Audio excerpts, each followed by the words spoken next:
अस्सलामुअलैकुम नाज़रीन, Kohistan news service में भलीकारा हुआ असगर अली भट्ट।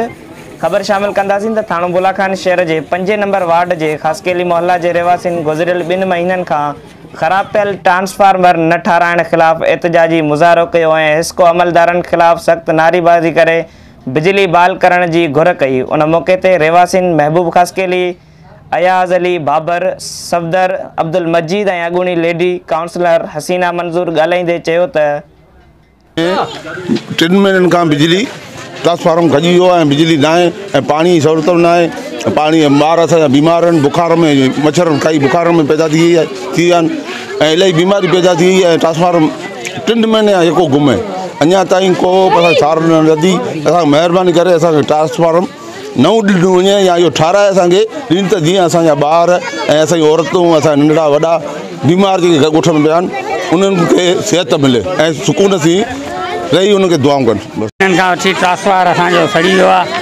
जंहिंजे लाइ असां ॻोठाणे के 500 के 1000 रुपया ग़रीब माण्हू थी करे असां भरे चंदो के जम के रखिया आहिनि, पर हाणे असांखे ट्रांसफार उहो केरु बि नथो अॻियां वॾो को अहिड़ो को चङो थी असांखे ठाराए ॾिए जेको असांखां पैसा वठे ऐं उहो ट्रांसफार बि असांखे ठाराए ॾिए।